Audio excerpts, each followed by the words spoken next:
എന്റെ സ്വത്ത്, ആ സ്വത്ത് ഞാൻ ആർക്ക് കൊടുക്കണം എന്ന് തീരുമാനിക്കേണ്ടത് സർക്കാരല്ല. അതായത് ഇതിലൊരു പ്രൊവിഷൻ ഉണ്ടായിരുന്നു, 5 വർഷം മുസ്ലിം ആയാൽ മാത്രമേ വഖഫ് ചെയ്യാൻ പറ്റുകയുള്ളൂ എന്നൊരു കാര്യം. പക്ഷെങ്കിൽ അതിപ്പോൾ ഹിന്ദു ആവട്ടെ, മുസ്ലിം ആവട്ടെ, ഏത് മതക്കാരനും ആവട്ടെ. ഹലോ, ഹായ്, SPT ടോക്സിലേക്ക് സ്വാഗതം. വഖഫ് അമെൻമെന്റ് ആക്ടിലെ ബുധനാഴ്ചത്തെ ഹിയറിംഗിൽ തന്നെ സുപ്രീം കോടതി വ്യക്തമാക്കിയിട്ടുണ്ടായിരുന്നു ഒരു കംപ്ലീറ്റ് സ്റ്റേ ഈ ഒരു നിയമത്തിൽ കൊണ്ടുവരില്ല എന്നുള്ളൊരു കാര്യം. എന്നാൽ സുപ്രീം കോടതി ഏതാനും ചില നിരീക്ഷണങ്ങളും നിർദ്ദേശങ്ങളും അതുപോലെ ഏതാനും ചില ചോദ്യങ്ങളും സെൻട്രൽ ഗവൺമെന്റിനോട് ചോദിച്ചിട്ടുണ്ട്. അതിന്റെ ഫുൾ ഡീറ്റെയിൽ വീഡിയോ ഞാൻ ഓൾറെഡി ചെയ്തിട്ടുണ്ട്. അതിന്റെ ലിങ്ക് ഞാൻ ഡിസ്ക്രിപ്ഷൻ ബോക്സിൽ ആഡ് ചെയ്യുന്നതായിരിക്കും. എന്നാൽ ഇമ്പോർട്ടന്റ് ആയിട്ടുള്ള ചില ക്വസ്റ്റ്യൻസ് സുപ്രീം കോടതി സെൻട്രൽ ഗവൺമെന്റിനോട് ചോദിച്ചിട്ടുണ്ട്. അതിന്റെ ഉത്തരം വ്യാഴാഴ്ച കൊടുക്കണം എന്നും കൂടി പറഞ്ഞിട്ടുണ്ടായിരുന്നു. ആ ഒരു ചോദ്യങ്ങളിൽ ഇമ്പോർട്ടന്റ് ആയിട്ടുള്ള ചോദ്യം ഒന്ന് എന്ന് പറയുന്നത്, മുസ്ലിങ്ങളെ ഹിന്ദു മത സ്ഥാപനങ്ങളിൽ ഉൾപ്പെടുത്താൻ അനുവദിക്കുമോ എന്നൊരു ചോദ്യമാണ്. രണ്ടാമത്തെ ചോദ്യം എന്ന് പറയുന്നത്, വഖഫ് സ്വത്തിൽ മേൽ സർക്കാർ അവകാശവാദം ഉന്നയിച്ചാൽ എന്ത് സംഭവിക്കും എന്നൊരു കാര്യം. കാരണം അവിടെ സുപ്രീം കോടതി ചോദിച്ച ഒരു കാര്യം എന്ന് പറയുന്നത്, ഈ കളക്ടർ എന്ന് പറയുന്ന ഒരു വ്യക്തി സർക്കാരിന്റെ സെർവന്റ് ആണ്.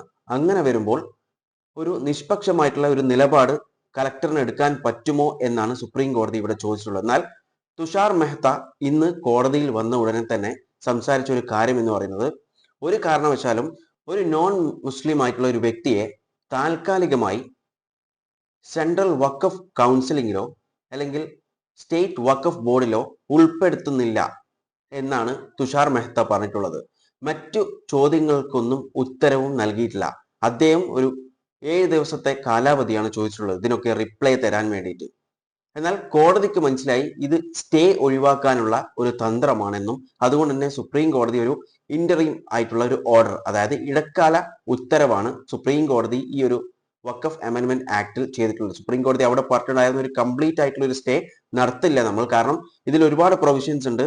ലൈക്ക് 5 വർഷം മുസ്ലിം ആയിട്ട് നിന്നാൽ മാത്രമേ വഖഫ് ആയിട്ട് ഒരാൾക്ക് വഖഫ് ഒരു ഭൂമി അല്ലെങ്കിൽ ഒരു സ്വത്ത് വഖഫായിട്ട് തീരുമാനിക്കാൻ പറ്റുകയുള്ളൂ എന്നുള്ള ഒരു കാര്യവും ആ പ്രൊവിഷനൊന്നും നമ്മൾ സ്റ്റേ ചെയ്യുന്നില്ല.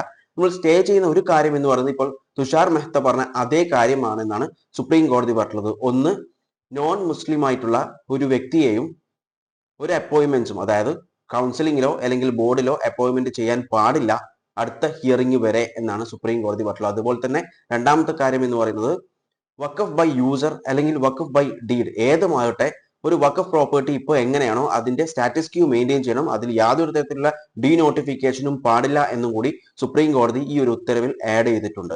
ഈ ഒരു കാര്യത്തിൽ നിന്നും വ്യക്തമാവുന്ന ഒരു കാര്യം എന്ന് പറയുന്നത്, സെൻട്രൽ ഗവൺമെന്റിന് സുപ്രീം കോടതി ചോദിച്ചിട്ടുള്ള പല ചോദ്യങ്ങൾക്കും അതുപോലെ തന്നെ നിരീക്ഷണത്തിനും ഉത്തരം ഇല്ല എന്നൊരു കാര്യമാണ്. അതുകൊണ്ടാണ് എക്സ്റ്റെൻഡ് ചെയ്യാൻ വേണ്ടിയിട്ട് ചോദിച്ചിട്ടുള്ളത്. എന്നാൽ സുപ്രീം കോടതി എക്സ്റ്റൻഷൻ കൊടുക്കുകയും അതേസമയം സുപ്രീം കോടതി ഇടക്കാല ഉത്തരവ് ഇറക്കുകയുമാണ് ചെയ്തിട്ടുള്ളത്.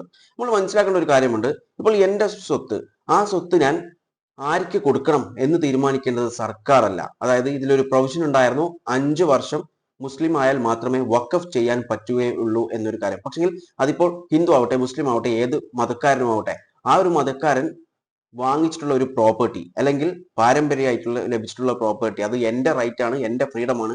ഞാൻ ആർക്ക് നൽകണം എന്നുള്ള ഒരു കാര്യം, അത് വഖഫിനോ അല്ലെങ്കിൽ മറ്റു വ്യക്തികൾക്കോ ആർക്കാണ് നൽകേണ്ടത് എന്നുള്ളത് അത് എന്റെ പേഴ്സണൽ ആയിട്ടുള്ള ഒരു കാര്യമാണ്. അതിൽ സർക്കാർ ഇടപെടേണ്ട ഒരു കാര്യവും ഇവിടെ ഉണ്ടാവുന്നില്ല. ആ ഇടപെടൽ എന്ന് പറയുന്നത് ഒരു വ്യക്തിയുടെ സ്വാതന്ത്ര്യത്തെ ഹനിക്കുന്ന ഒരു കാര്യമായിട്ടാണ് കണക്കാക്കപ്പെടുന്നത്.